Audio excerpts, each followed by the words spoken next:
Hello दोस्तों, आज हम लोग शुरू करने जा रहे हैं AKR क्वेश्चंस की अगली सीरीज, जिसका पहला प्रश्न आपके सामने है। पहला प्रश्न है, केंद्रीय बजट 2021-22 का बजट जो है कितने बुनियादों पर आधारित है?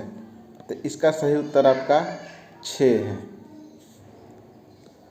हमारा क्वेश्चन नंबर 2 यानी कि प्रश्न संख्या 2 है, गोवा मुक्ति दिवस किस तिथि को मनाया जाता है? तो यह 19 दिसंबर को मनाया जाता है। अगला प्रश्न है, PM मोदी द्वारा उत्तर प्रदेश के किस जिले में गंगा एक्सप्रेसवे की आधारशिला रखी गई है?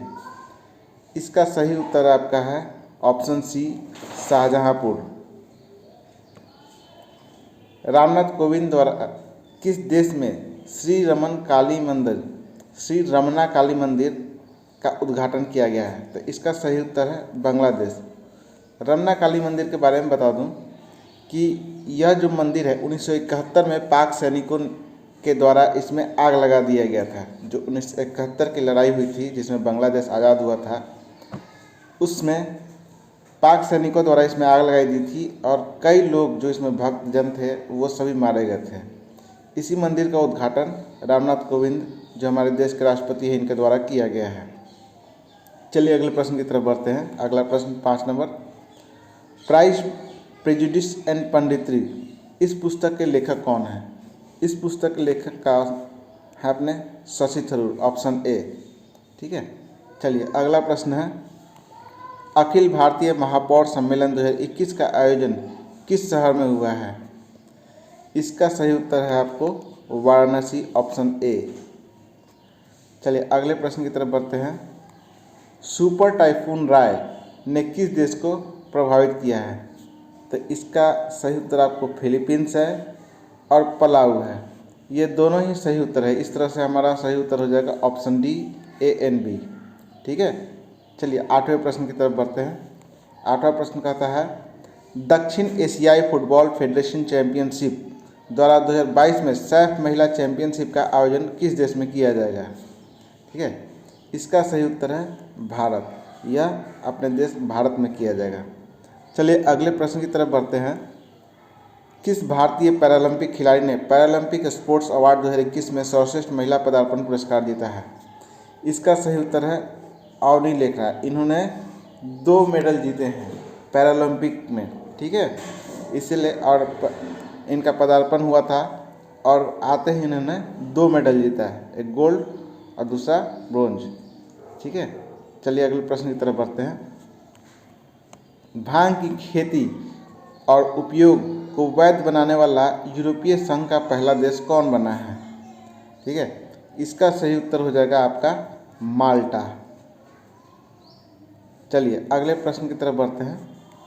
अगला प्रश्न 11 नंबर, किस देश ने PM नरेंद्र मोदी को सर्वोच्च नागरिक सम्मान order of the drupe ग्यानलो नगदल पेलजी Khorlo से सम्मानित करने की घोषणा की है? ठीक है। इसका सही उत्तर है आपको भूटान। अगर प्रश्न ऐसा आता है कि नगदल पेलजी खोरलो या ऑर्डर ऑफ द ड्रूप ग्यानलो यह किस देश का सर्वोच्च नागरिक सम्मान है, तो आप इसका उत्तर देंगे भूटान। हमारा भूटान जो है सही उत्तर हो जाएगा। ठीक है। अगले प्रश्न की तरफ बढ़ते हैं, राष्ट्रीय स्तर की प्रथम खेलो इंडिया महिला हॉकी लीग का नई दिल्ली में उद्घाटन किया गया है, किसके द्वारा? ठीक है। इसका है सही उत्तर अनुराग ठाकुर।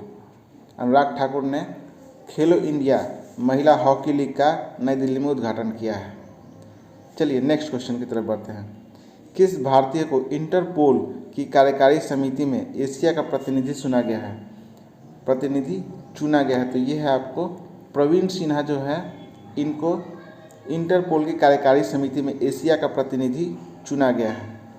चलिए अगला प्रश्न की तरफ बढ़ते हैं, टेस्ट क्रिकेट के पदार्पण मैच में शतक बनाने वाले कितने नंबर के बल्लेबाज है श्रेयस अय्यर? तो ये आपको 16वें है, यानी कि ये हमारा 16वें सही उत्तर हो जाएगा। पदार्पण का मतलब होता है कि फर्स्ट एंट्री, मतलब पहला मैच खेल रहे हैं और उन्होंने शतक बना लिया।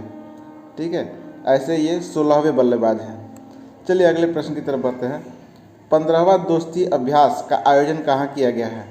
इसका आयोजन आपको मालदीव में किया गया है और इसमें कौन कौन भाग लिया है? तो भारत, मालदीव और श्रीलंका, ये तीनों देश जो है त्रिपक्षीय अभ्यास होता है, इसमें भाग लिया है, 15वां दोस्ती अभ्यास। ठीक है, चलिए अगले प्रश्न की तरफ बढ़ते हैं।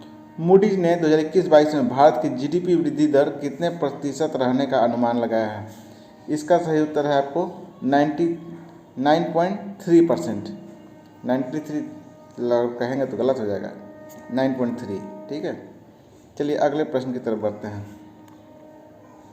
तेजस्विनी और हौसला योजनाओं का शुभारंभ जम्मू कश्मीर में किसने किया है? तो इसका शुभारंभ आपको निर्मला सीतारमण ने किया है। और तेजस्वी योजना के बारे में बता दें। तेजस्वी योजना क्या है? 18 से 35 वर्ष की महिलाओं के लिए व्यवसाय में वित्तीय सहायता लगभग 5 लाख रुपए की करने की योजना है। और हौसला योजना उन्हें आत्मनिर्भर बनाने के लिए है। ठीक है, हौसला योजना जो है उन्हें आत्मनिर्भर बनाने के लिए, तेजस्विनी 5 लाख रुपये वित्तीय सहायता किस लिए? तो व्यवसाय शुरू करने के लिए। ठीक है, चलिए अगले प्रश्न की तरफ बढ़ते हैं। अगला प्रश्न है, भारत सरकार ने वेतन दर सूचकांक का आधार वर्ष बदलकर क्या कर दिया है? इसका सही उत्तर आपको पता होगा, 2016 है। लेकिन यह आपको नहीं पता होगा कि यह कब बेस वर्ष क्या था। तो बेस वर्ष आपको था 1963 से 1965, ये हमारा बेस वर्ष था। ठीक है, पहले ये था, अब करंट में 2016 कर दिया गया है। चलिए अगले प्रश्न की तरफ बढ़ते हैं। अगला प्रश्न कहता है, किस राज्य की मंत्रिमंडल ने साइबर तहसील बनाने के प्रस्ताव को मंजूरी दी है? ठीक है, इसका सही उत्तर है आपको मध्य प्रदेश। मध्य प्रदेश ने साइबर तहसील बनाने के प्रस्ताव को मंजूरी दी है। ठीक है, चलिए अगले प्रश्न की तरफ बढ़ते हैं। अगला प्रश्न हमें कहता है, किस देश ने भारत की गो फर्स्ट एयरलाइंस के श्रीनगर शारजाह उड़ान के हवाई जहाज़ों को अपने वायु क्षेत्र से गुजरने से मना कर दिया है? तो भाई और कौन कर सकता है? हमारा दोस्त नहीं, दुश्मन है पाकिस्तान, इसी ने ही मना किया है। ठीक है, तो हमारा ऑप्शन डी जो है सही उत्तर हो जाएगा। ठीक है, इस तरह हमारे आज का जो 20 क्वेश्चंस थे वो समाप्त होते हैं 1000 सीरीज़ का। अगर आपको हमारा वीडियो पसंद आया हो तो कृपया इसे लाइक करें एंड सब्सक्राइब करें, और बहुत अच्छा लगा हो तो शेयर भी कर दें। धन्यवाद।